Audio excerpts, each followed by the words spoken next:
Hi guys, this is electrical and sufficient गुरु। और आज हम जानने वाले हैं एनआईपीएस सिस्टम के बारे में, यानी nitrogen injection fire protection system के बारे में। इसके लिए मैं आज आया हूँ 400 kV टू 220 kV सफिशिएंट, जहाँ पर अपना जो है 400 kV जो है इनकमिंग है और 220 kV आउटगोइंग हो रहा है। और इस सफिशिएंट में उपयोग किया जाता है 315 MVA का ट्रांसफार्मर, जैसा कि आप यहाँ पर देख पा रहे होंगे। और इस ट्रांसफार्मर के लिए फायर प्रोटेक्शन के लिए उपयोग किया जाता है अपना एनआईपीएस सिस्टम। तो इस वीडियो के माध्यम से हम जानेंगे कि nitrogen injection fire protection system का उपयोग जो है हम कैसे करते हैं, इसमें कौन कौन से कंपोनेंट होते हैं और कौन कौन से कंपोनेंट फायर प्रोटेक्शन में उपयोग किए जाते हैं। और साथ साथ जानेंगे कि इसमें नाइट्रोजन गैस का उपयोग क्यों किया जाता है। और लास्ट में जानेंगे कि इससे रिलेटेड जो है इंटरव्यू में कौन कौन से क्वेश्चन पूछे जाते हैं।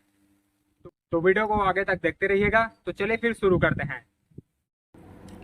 जैसे कि ये पूरा ट्रांसफार्मर का ओवरऑल डिज़ाइन है, जिसमें आप देख सकते हैं इसमें conservator tank, TCIV, Buchholz relay, PRV, transformer का जो क्यूबिटी डिटेक्टर और ये ऑयल ड्रेन का सिस्टम है।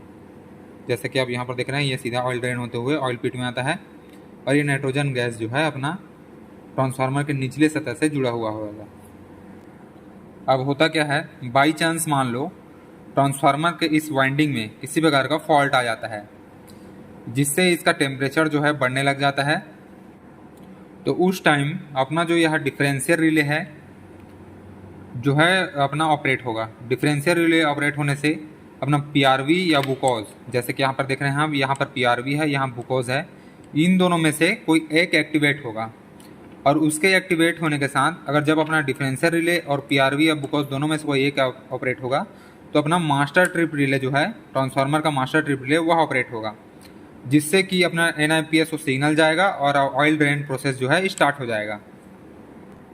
जब अपने ट्रांसफार्मर में आग लगने वाली होती है तो उस समय जो है अपना डिफरेंशियल रिले ट्रिप होगा पहले, PRV या बुकॉज में से कोई एक ट्रिप होगा और उन दोनों के ट्रिप होने के बाद अपना मास्टर ट्रिप रिले ट्रिप होगा। फिर उससे अपना जो है ऑयल ड्रेन प्रोसेस स्टार्ट हो जाएगा। यह तो हो गया अपना पहला प्रोसेस। अब दूसरा प्रोसेस क्या होता है, जब हमें ट्रांसफार्मर में किसी प्रकार का फॉल्ट आता है या आग लगती है तो उस समय क्या होगा, यह जो आप देख रहे हैं TCIV, इसका फुल फॉर्म है ट्रांसफार्मर कंजर्वेटर आइसोलेशन वाल्व। यह जो TCIV है, जब इसको पता चलता है कि किसी प्रकार का आग लगा है ट्रांसफार्मर में या फॉल्ट आया है, तो वह क्या करता है, ये वाला जो पोर्शन है वह ट्रिप कर देता है, मतलब इसको बंद कर देता है, जिससे कि आग का जो हिस्सा है वह अपने कंजर्वेटर टैंक में नहीं जा पाता, जिससे कि अपना कंजर्वेटर टैंक में भरा ऑयल में किसी प्रकार का इफेक्ट नहीं होता। अगर बाई चांस यह TCIV ऑपरेट नहीं होता है और इसमें लगा आग जो है अपने कंजर्वेटर टैंक तक चला जाता है, तो अपना कंजर्वेटर टैंक एक ऑयल बॉम्ब की तरह बिहेव करेगा और जिसके फटने से अपने स्विच यार्ड के सभी इक्विपमेंट्स जो है इफेक्ट हो सकते हैं, क्षतिग्रस्त हो सकते हैं। इस TCIV को मैं अभी ट्रांसफार्मर के जरिए दिखाने वाला हूँ कि ये कहाँ पर रहता है। तो अब हम प्रैक्टिकली जानते हैं कि अपना जो NIPS सिस्टम है वह वर्क कैसे करता है। तो अपने ट्रांसफार्मर के दो जगहों पर ज़्यादा चांसेस होती हैं आग लगने के। एक आपका ट्रांसफार्मर में उपस्थित वाइंडिंग में, जब ओवरलोड के कारण अपने वाइंडिंग में या किसी एक्सटर्नली फॉल्ट के कारण अपने जो वाइंडिंग होता है उसमें फॉल्ट जनरेट होता है, जिसके कारण जो है उसमें आग लगती है। और एक जो अपने बूसिंग होता है उसमें ओवरलोड की वजह से आग लग जाती है। तो जैसे आग लगती है वैसे ही अपना डिफरेंशियल रिले, PRV या बुकॉज दोनों रिले एक्टिवेट हो जाते हैं और वह दोनों रिले अपने NIPS सिस्टम को सिग्नल देंगे, जिससे अपना NIPS सिस्टम एक्टिवेट हो जाएगा और ट्रांसफार्मर के इस भाग से ऑयल ड्रेन प्रोसेस होना स्टार्ट हो जाएगा, जिसमें ट्रांसफार्मर टैंक में उपस्थित ऑयल जो है इस पाइप के माध्यम से अपने NIPS सिस्टम में होते हुए यहाँ से इसका यह भाग जब नीचे गिरता है तो इसके अंदर का जो वाल्व खुलेगा, जिससे कि ऑयल जो है यहाँ से होते हुए इस नीचे जो आप पाइप देख रहे हैं उसके द्वारा इस ऑयल पिट में पहुंचेगी। इस ऑयल पिट की क्षमता लगभग 7 से 8,000 लीटर तक की होती है। जैसा कि आप यहाँ पर देख पा रहे होंगे, यहाँ जो है ड्रेन वाल्व लगा हुआ है और यहाँ पर सिलिका जेल जो है नमी को सोखने के लिए उपयोग किया गया है और यह उसका ऊपरी भाग होता है। आप यहाँ पर जो 315 में का ट्रांसफार्मर टैंक देख पा रहे होंगे उसमें ऑयल की क्षमता लगभग 11,000 लीटर तक की होती है। तो जब आग लगती है तो अपना यह NIPS सिस्टम ट्रांसफार्मर टैंक में उपस्थित ऑयल के आधे हिस्से को इस पाइपलाइन द्वारा ऑयल पिट में भेज देती है। यह तो हुआ अपना पहला प्रोसेस। अब दूसरे प्रोसेस में क्या होगा, NIPS के एक्टिवेट होते ही यह जो G06 है वह स्काडा को सिग्नल भेजेगा और यह Y02 का यह जो प्लंजर है वह अंदर की ओर जाएगा, जिससे यह जो वाल्व है वह नीचे आकर बैठ जाएगा, जिससे अपना नाइट्रोजन गैस जो है इन पाइपों के माध्यम से आउटलेट होना स्टार्ट हो जाएगा। आप हमेशा ध्यान रखेंगे, यह जो क्वेश्चन है वह इंटरव्यू में पूछा जाता है कि अपना जो NIPS सिस्टम है वह ऑयल को इनलेट करता है और नाइट्रोजन गैस को आउटलेट करता है। अब यहाँ पर यह नाइट्रोजन गैस जो है इस पतले पाइप के द्वारा ट्रांसफार्मर के बॉटम से ट्रांसफार्मर टैंक में प्रवेश करता है। जैसा कि आप यहाँ पर देख सकते हैं, यहाँ पर नाइट्रोजन इंजेक्शन वाल्व लिखा हुआ है। यहाँ पर से जो अपना नाइट्रोजन गैस है वह जो है ट्रांसफार्मर टैंक में प्रवेश करता है।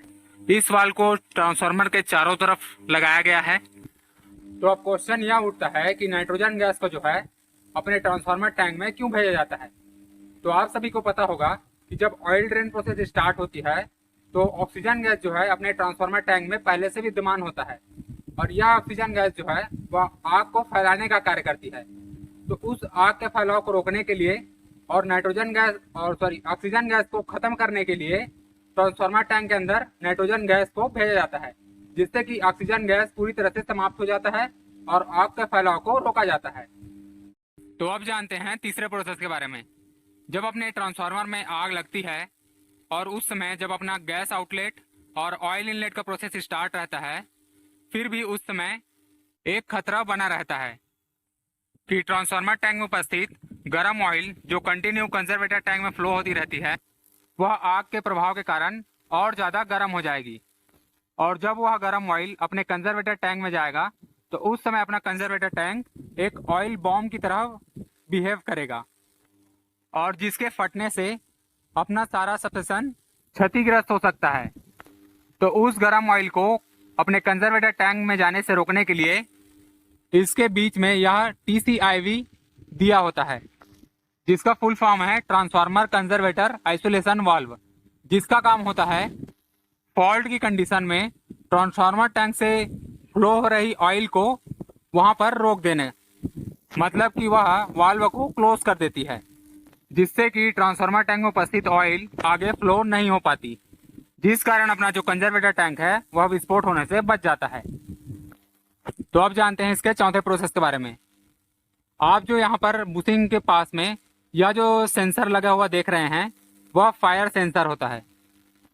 जब बुशिंग में या ट्रांसफार्मर के किसी भी पार्ट में आग लगती है तो वह सेंसर जो है अपने NIPS सिस्टम को और अपने फायर प्रोटेक्शन सिस्टम को एक्टिवेट करता है और इस फायर प्रोटेक्शन सिस्टम के द्वारा पानी के प्रवाह से आग को बुझाया जाता है।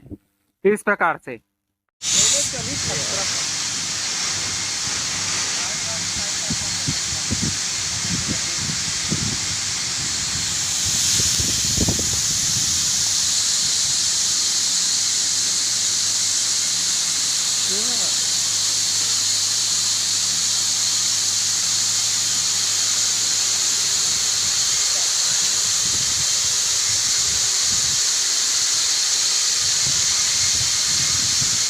Thanks for watching guys. Video आपको पसंद आया तो वीडियो को लाइक कीजिए और चैनल को सब्सक्राइब कीजिए। जय श्री राम।